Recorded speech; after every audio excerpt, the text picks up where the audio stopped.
Well, we were amazed just how many cars and how much gas you're paying for. It's no secret the fire department has been in a budget bind. One fire station is still closed, and even after a hike in your taxes, there may be brownouts at some fire stations.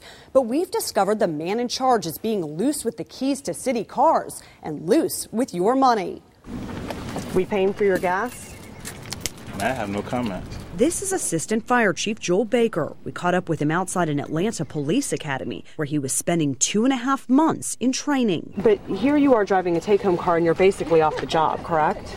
Man, I don't have no comments. All the while, you're paying for Baker to drive this city-issued Crown Vic back and forth to Stockbridge, an estimated 21 miles each way, or 42 miles a day, while he isn't even in the office and he's not fighting fires. I'm not going to discuss anything. This email obtained by CBS Atlanta News says it all. It was written by Chief Baker and confirms he was out of the office from April through late June. Have you been called in for any emergencies that would require you to have a take-home car? Man, I have no comment. Neither Baker or the fire department were able to provide a single record of an emergency Baker responded to in the last 6 months. He's been out of the office for 2.5 months. In school, in mandate school. But he is not an emergency responder during that time. But they're not take-home vehicles, and the use of city vehicles are not exclusively limited to emergency response.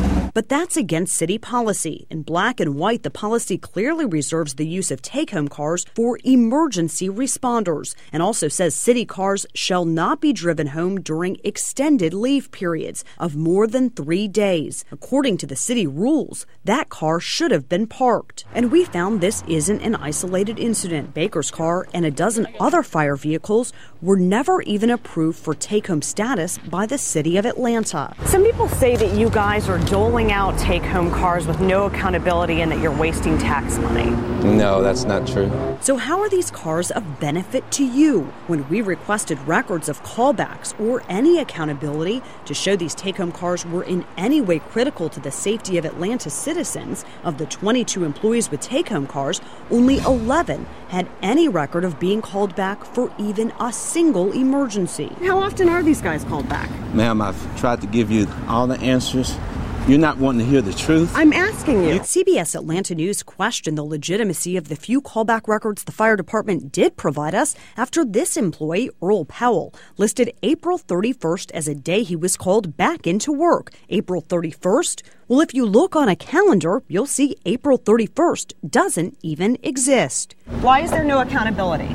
Insiders told us those callback records may have been falsified to include on-duty, non-emergency calls. When I asked the fire spokesperson to confirm those callbacks, he refused and said that the city no longer requires employees to document callbacks, although most departments still do, in order to hold their employees accountable.